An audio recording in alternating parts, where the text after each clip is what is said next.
Mindful Life Practice community. All right.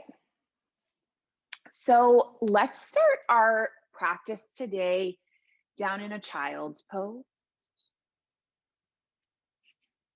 And you're going to rest your hips on your heels.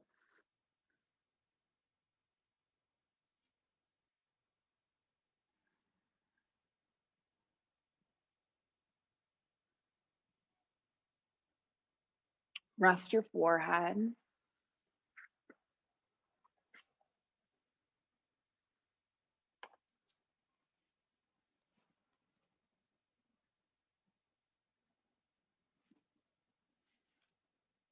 Allow your whole body to drop into stillness.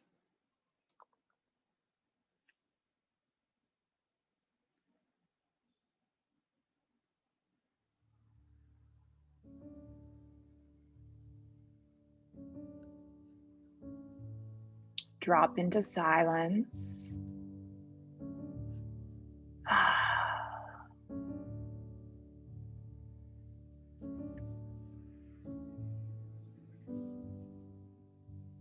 Drop into your body.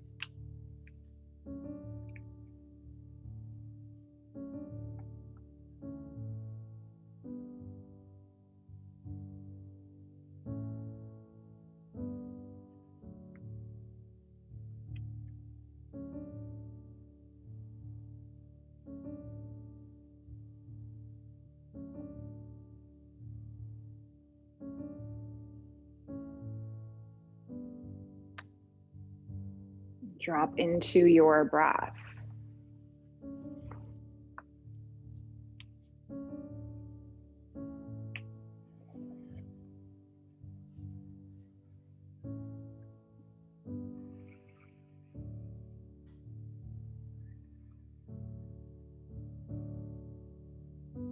And as you drop into stillness and you drop into your shape, just do a bit of inventory of how you're doing in this moment.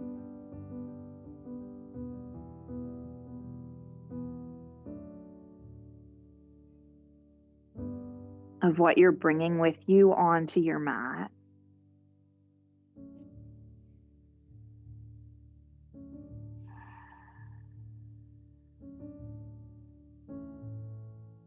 Now our yoga mat is like a mirror.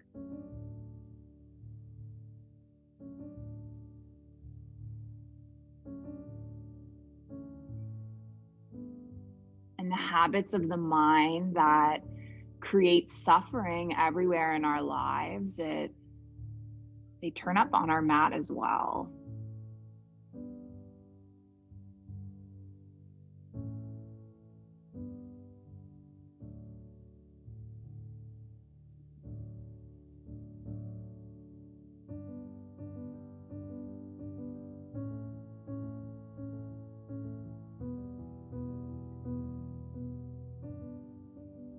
And it takes a lot of us quite a while to see that our suffering is often caused by our thoughts about the world rather than the world itself.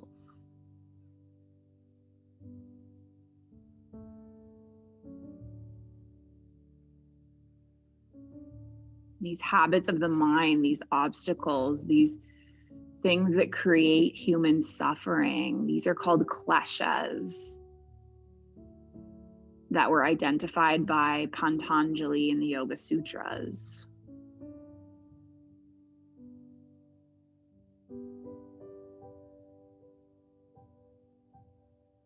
And so today's intention is to just explore the habits of the mind and how they show up on the mat as well as in our lives. Let's just do a little bit of breath work here with this music. So just take an inhale and an exhale.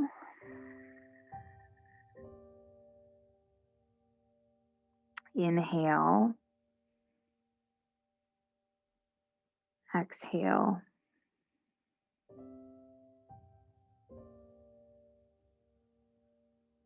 Inhale. Exhale.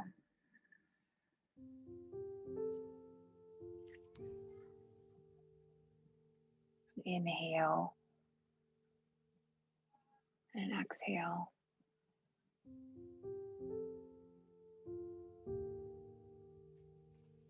Inhale. Exhale.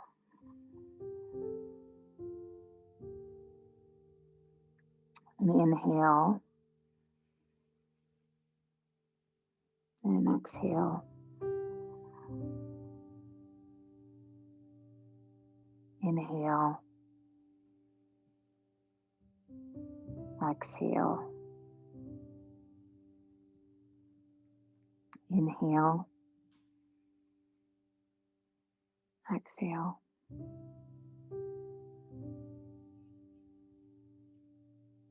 Inhale. Exhale.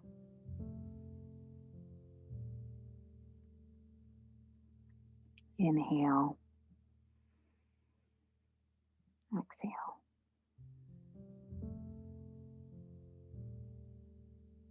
Inhale.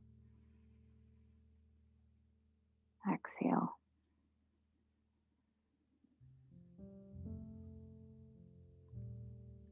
Inhale. Exhale.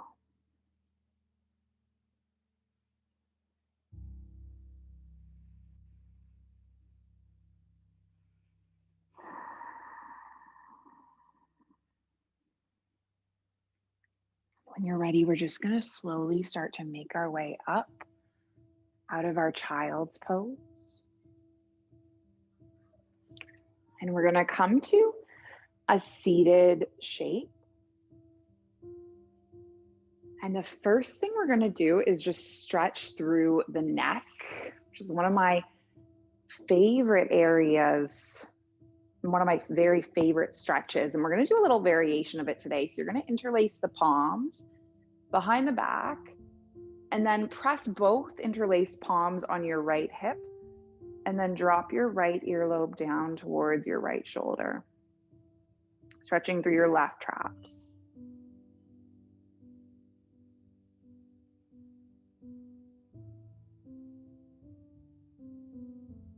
So our yoga mat, it's like a mirror.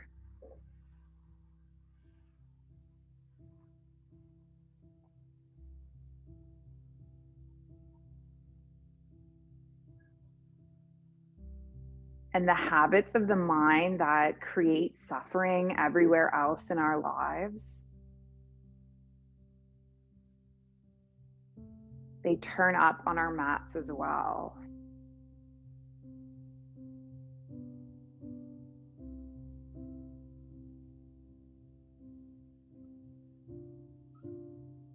Right, it takes most of us quite a while to see that our suffering is caused by our habitual thoughts about the world, right, rather than the world itself.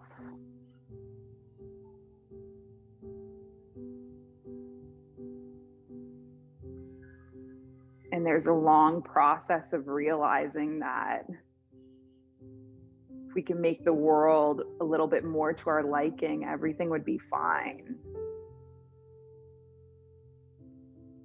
Eventually, we arrive at this conclusion that if we want our outsides to change, we have to change our insides, and our insides are our thinking.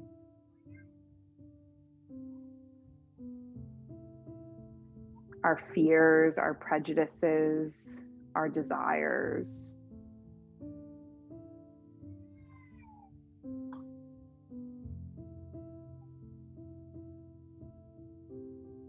And what I love about the Yoga Sutras is that Pantañjali identified these 5 kleshas, these 5 obstacles to spiritual growth thousands of years ago.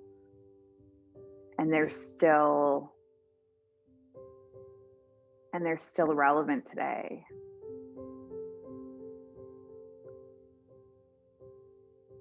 It might manifest in new ways, but they're still the same old stuff. And so today we're just gonna kind of explore our own habitual reactions on the mat. All of them to everything that's going on.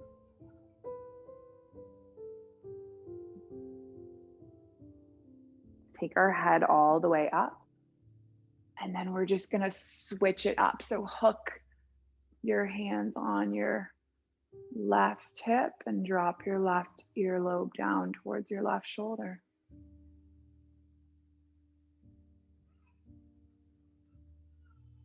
Nice. I'm gonna slowly just turn our music a little bit louder because it feels a bit quiet.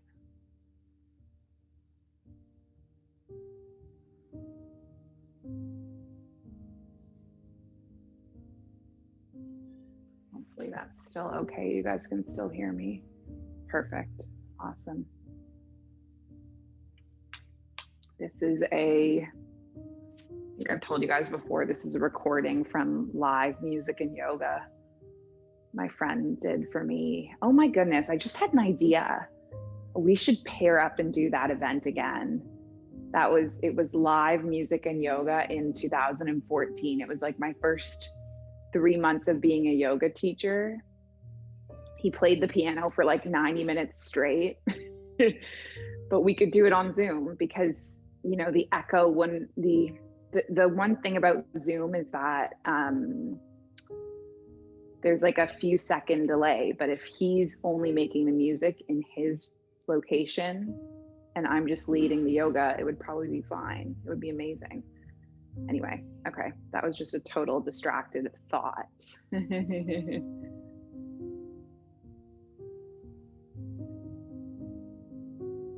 So the first of the afflictions, the first of the kleshas,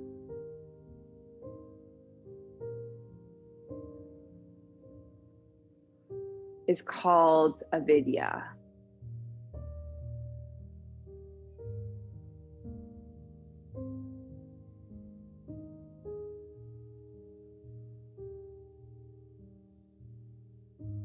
And it can be summarized into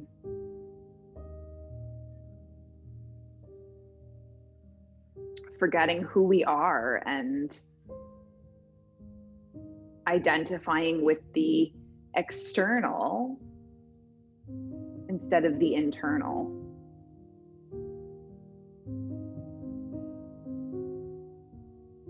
And we have this emptiness within us as we associate with the material world instead of the spiritual world.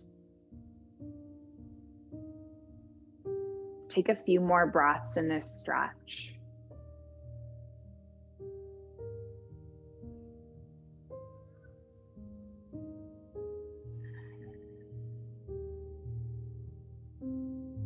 And then cub all the way up.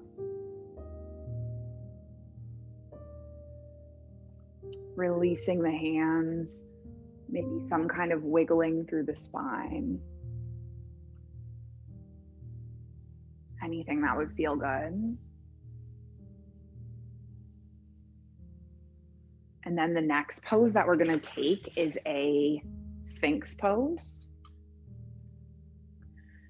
So we're going to come onto our bellies and rest onto the elbows. And if you want to have a cushion underneath your navel.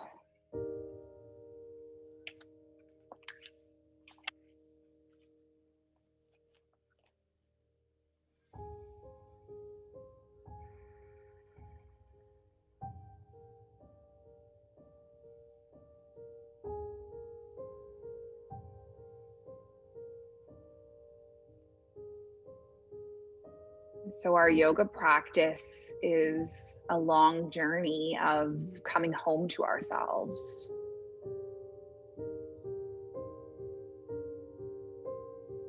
Right? It's a long journey from this separation that we all grew up around. And this culture of judging others and fearing others and critiquing others and putting down others. That's kind of the world we grew up in, with gossip magazines and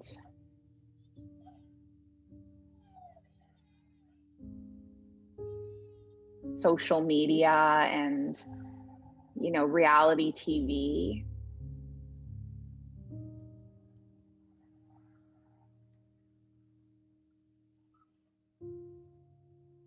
And we've really come into this state of disconnection.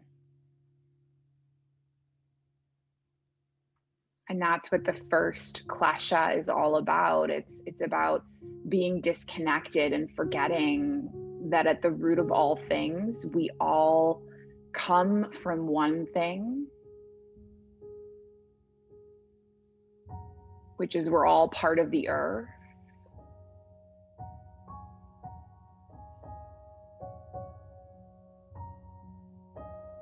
And we'll all return there one day.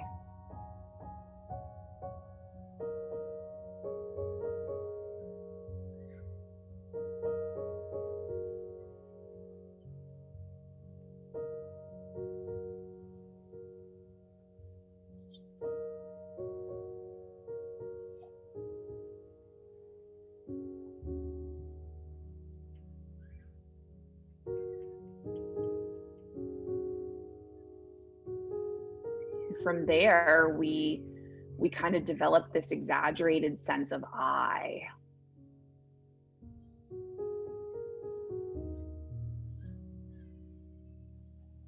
Either stay here on the elbows, or you can separate your palms and then press through your palms and lift your heart.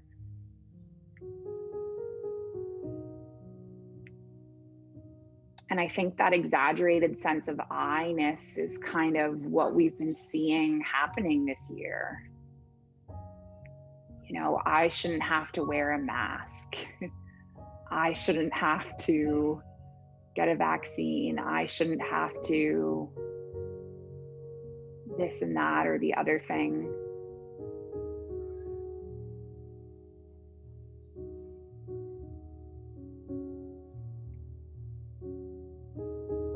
And I think that's a symptom of us losing sight of, you know, the collective importance of taking care of our community and each other, and this sense of belonging and responsibility we all have towards each other to take care of each other.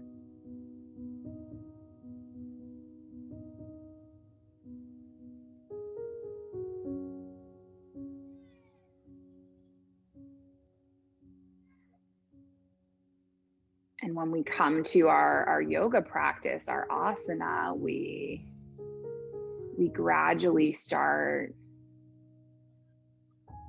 connecting back to first our body and our breath and the moment, and then each other, right? We're wearing away and we're chipping away at this sense of disconnection, or this sense of ego or pride or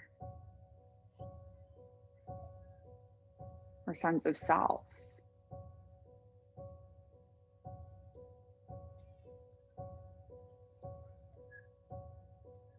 Take a few more breaths.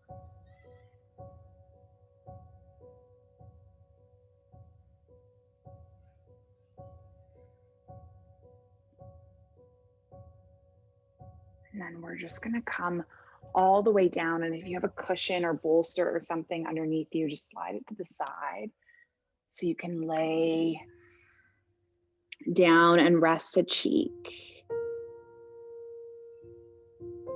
I'm going to read you a passage from Meditations from the Mat. It's a quote by one of Rolf's yoga students, and he says, "Now, when I'm in a situation that's a little scary or unpleasant, I can just acknowledge it. And I don't have to attach all of the baggage I would have attached before. Like, what if this happens? What if that happens? It has something to do with the way in which yoga allows me to release layers of tension or tightness. I have an image of a body that has shoulders hunched in and head down, versus a body in which my chest is open and I can see more of what is around me. My heart feels more open. I'm more connected to the ground I'm walking on.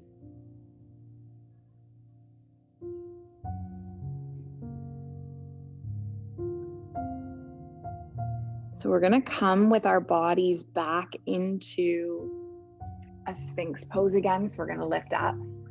Lots of Sphinx happening right now. And you're going to draw your right leg along your mat. I don't know if you guys can see me. I think I'm a little bit cropped. But you're basically going to bend at your right knee and pull it up. Yeah, this is a half frog.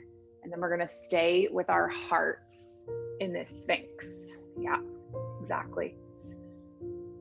So these are the first two afflictions, avidya and asmita, which BKS Iyengar identified as intellectual afflictions. So afflictions related to our thoughts. And I wonder if there's any connections you have to times when you've experienced this, when you've lost sight of what's important and you've identified with the material world.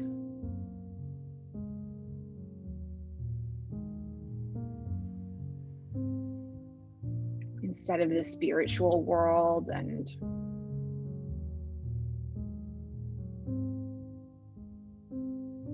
you've lost sense of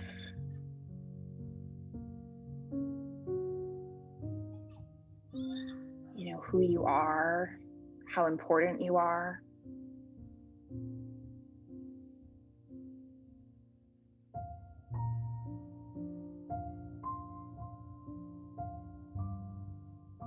I know the biggest time in my life I can relate to this is when I was living in Kuwait and I had completely sort of lost my spiritual practice.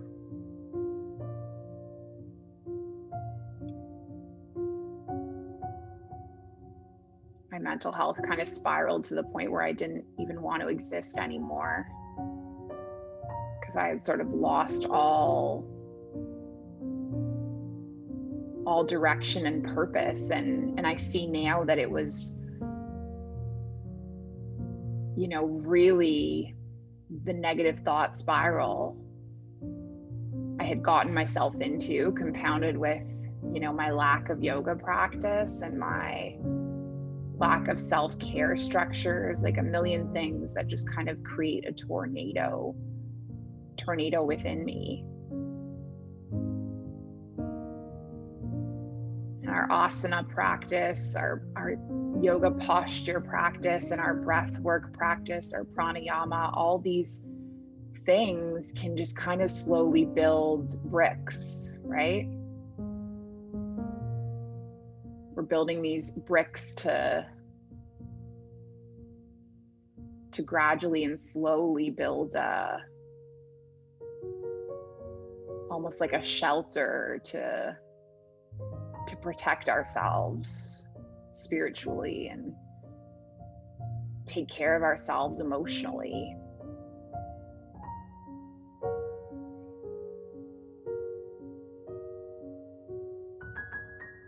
To protect us, to weather those storms of times when we're feeling low or disconnected or unimportant.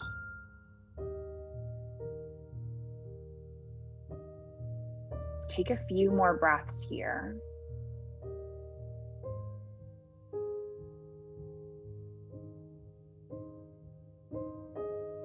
And then we're going to come into another pose directly from here. We're going to come into a twist. So you're going to just lift up your right arm and thread your left arm underneath. And then open all the way up, opening your heart.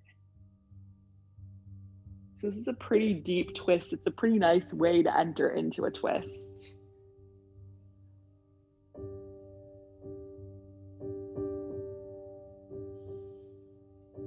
How does that feel in your body today?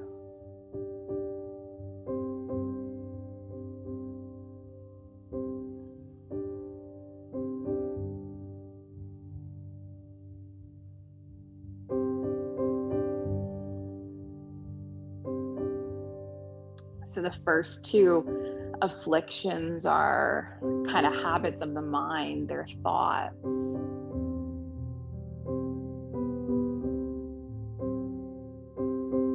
And the second two afflictions are more like emotional afflictions.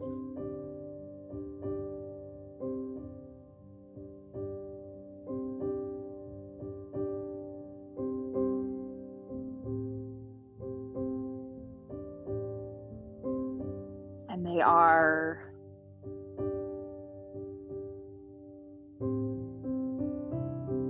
raga, which is desire, and devesha, which is aversion.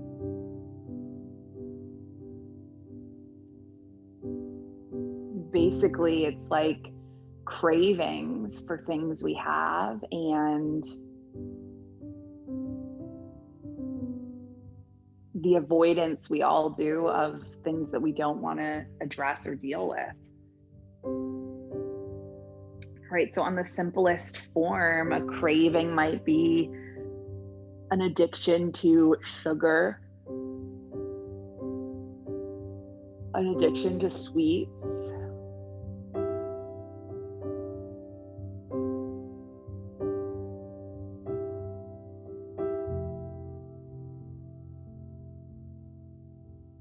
a craving for Starbucks,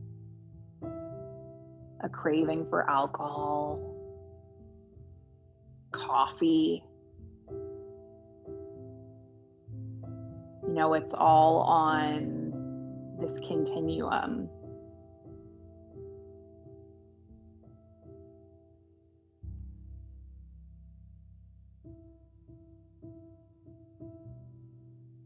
And I love that aspect of yoga philosophy. All addictions are just an extension of the human condition, and we all have them, right? We all have addictions to our phones, to certain foods, some people to alcohol and drugs.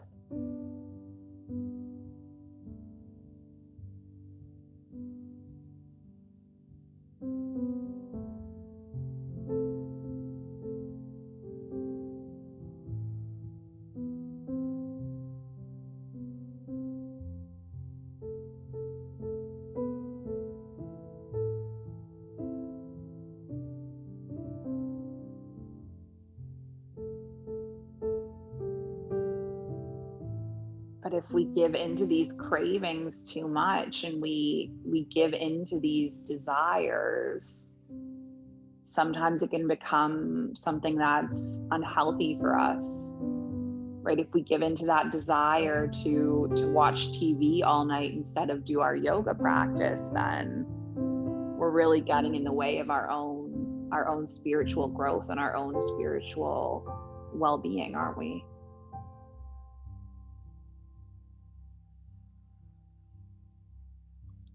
Take a few more breaths in this twist. How does that show up in your yoga practice? Do you have a desire to just look at your phone right now instead of be in the present?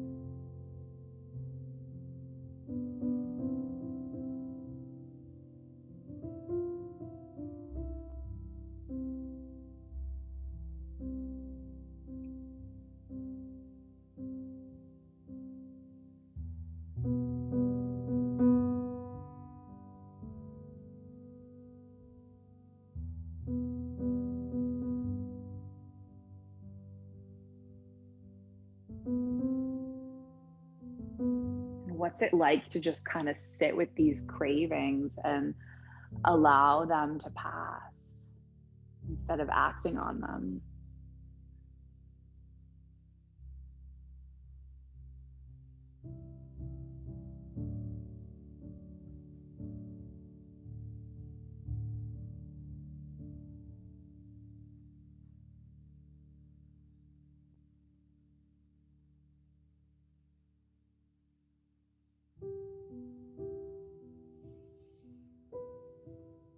Take one more breath in this twist.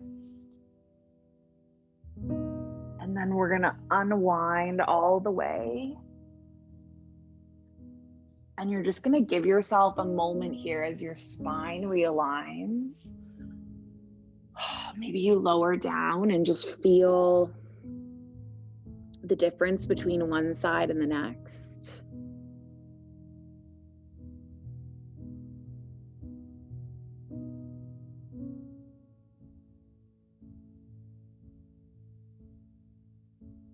And then we'll move into our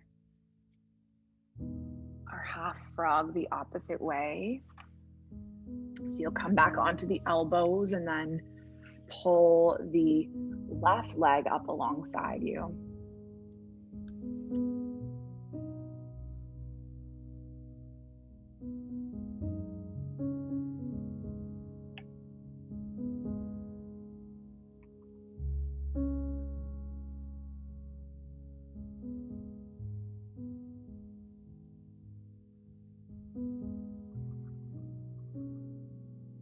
So desire is the wish for things to not be as they are.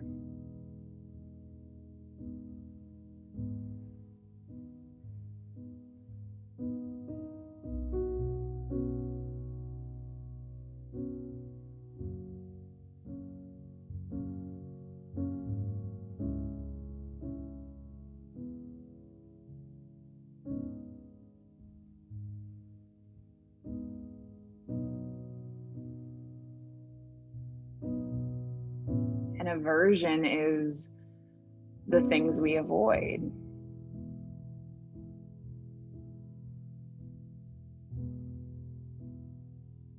Right, the yoga poses we don't want to do.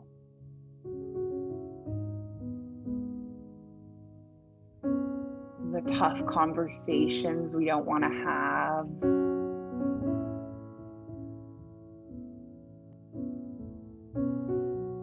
The things we're dreading.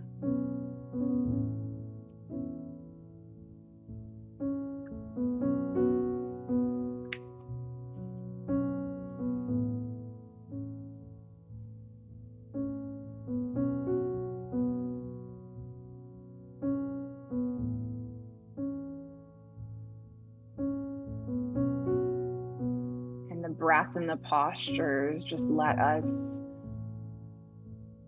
manage all that. Right, just observe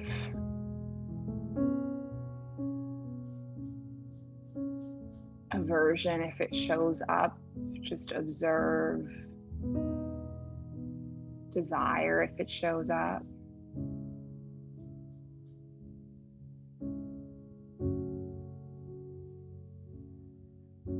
Any emotions.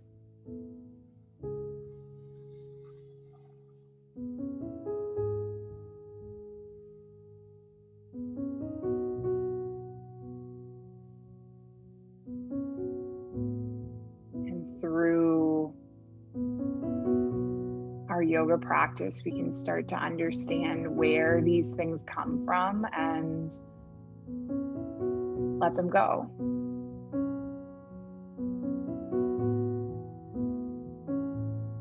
Right, experiencing not desire or aversion.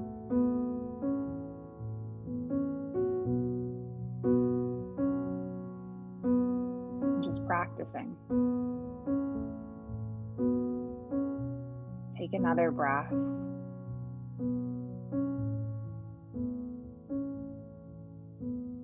We're going to thread into our twist on this side. So lift at your left elbow, thread your right arm under, and then spiral your heart open and see how this feels on this side of the body.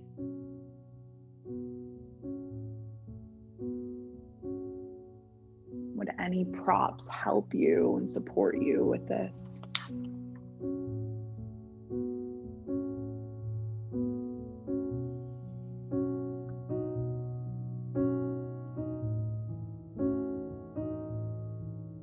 Is there anything you're avoiding right now?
Maybe it's inside your practice, maybe it's outside of your practice.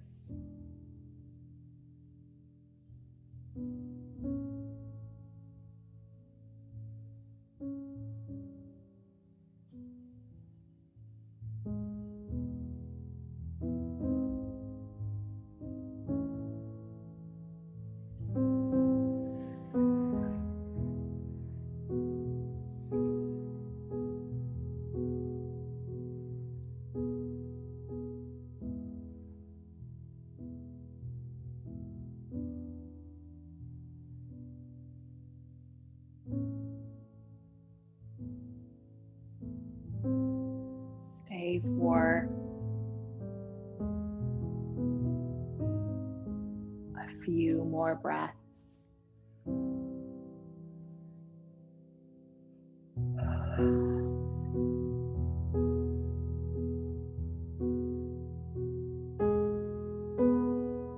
And then we're just going to unwind by rolling onto our backs this time instead of coming onto our fronts. And I'm going to let you choose if you just want to have your legs extended up towards the sky and your arms extended up. You could do this pose. Or if you do have a wall nearby to support yourself, you could also support yourself on the wall.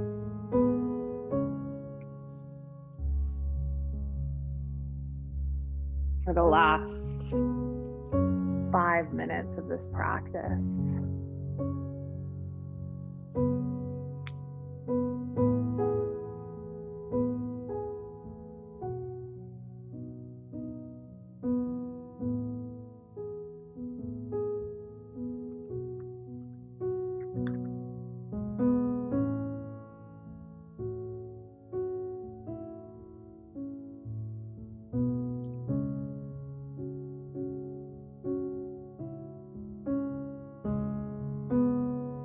The last of the Kleshas is Abhinivesha, which is fear of death.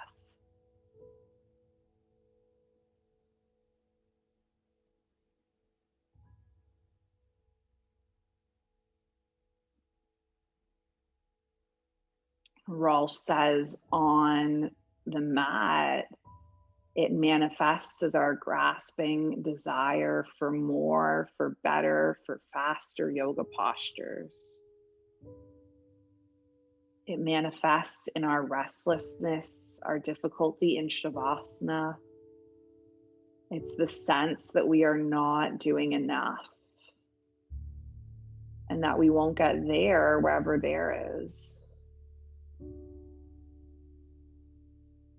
My own fear of death, it's so general that only in its absence do I even become aware of it.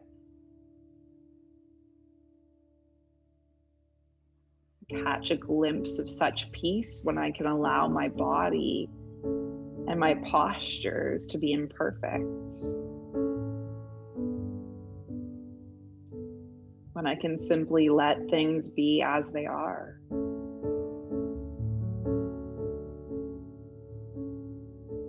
In class, I remind students that swimmers who fight against the water tire and drown. But those who relax into it float.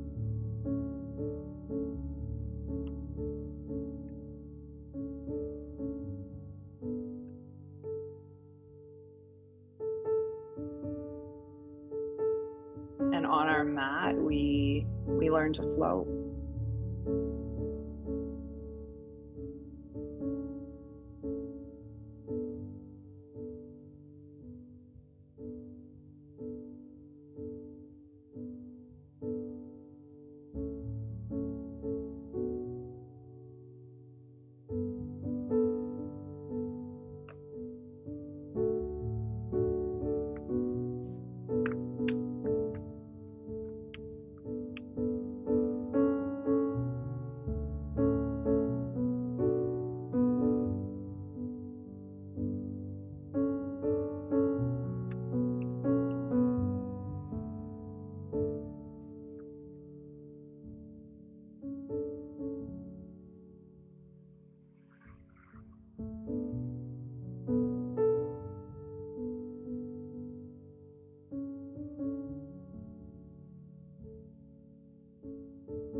If you want to stay here, or if you want to stretch out into a traditional resting pose, go ahead.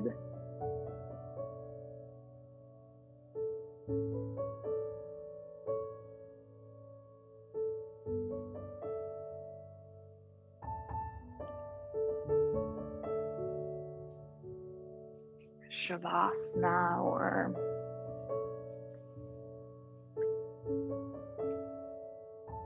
butterfly.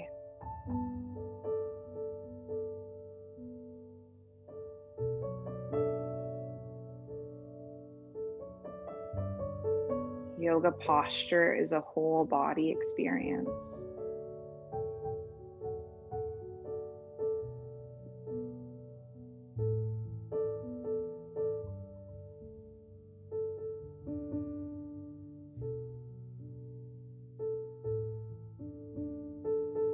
As my practice deepens, this awareness deepens as well.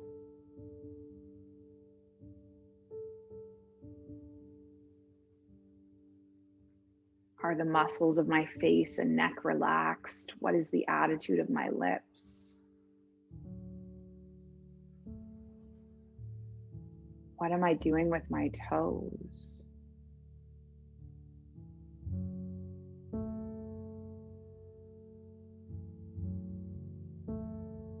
Is there violence present in the way I maintain the posture?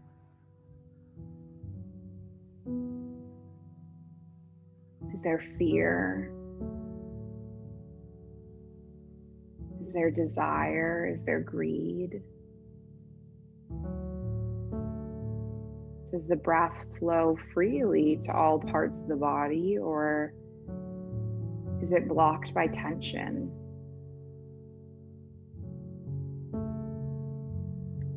Do I deepen the posture through contraction or release?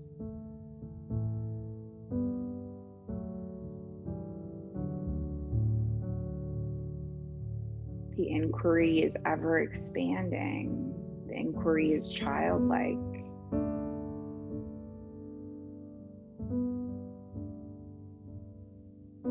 The movement in consciousness. It's wisdom in action.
Ishkavamapu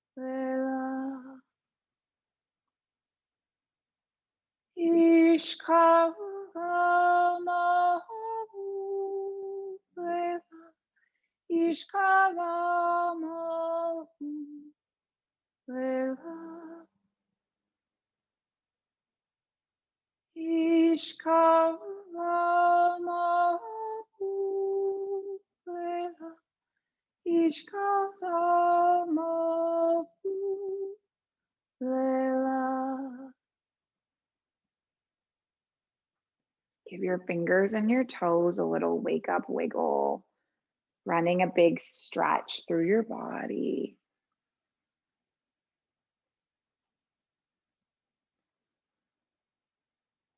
Eventually, just taking the knees into the chest.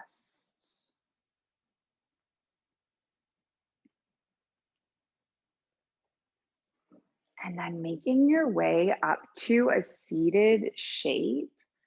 And we're going to finish our practice with a little bit of pranayama. So you're going to take your palm, take your peace fingers, place your peace fingers on top of in the space between your eyebrows, your forehead, your third eye. And then you're going to plug your right nostril with your right thumb and then inhale through your left nostril.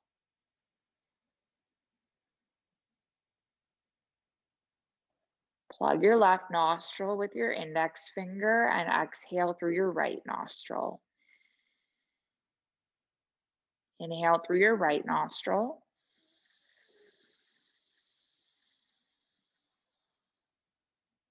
Plug this nostril and exhale through your left.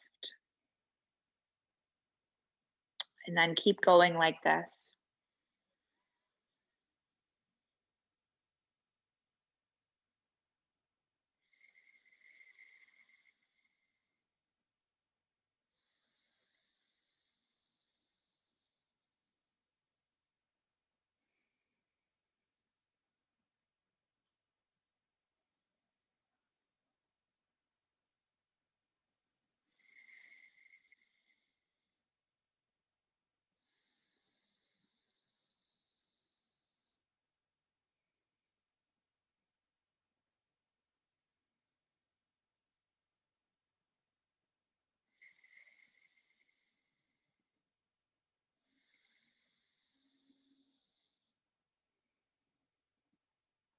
Just doing one more round.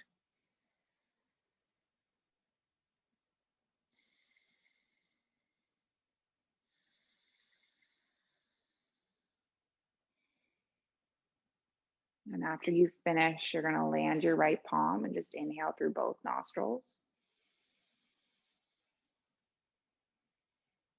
Exhale through both.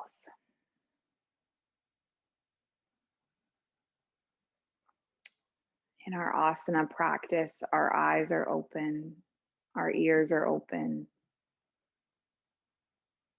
our minds are open, our hearts are open. And as the months turn into years, we realize that our practice is a long unfolding. It's an opening into promise. We learn to stand easy, firm, and relaxed, and our problems become the windows of opportunity.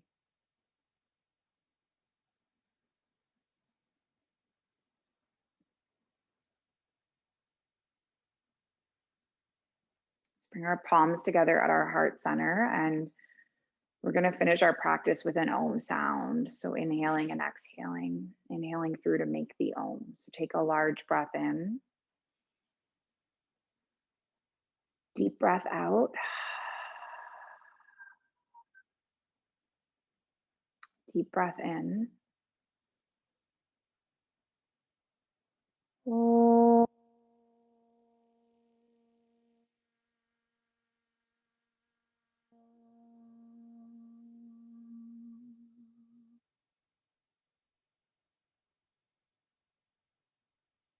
Thank you so much for joining me, for sharing this space and the practice. Light in me, it sees and honors light in you. Thank you, thank you, thank you.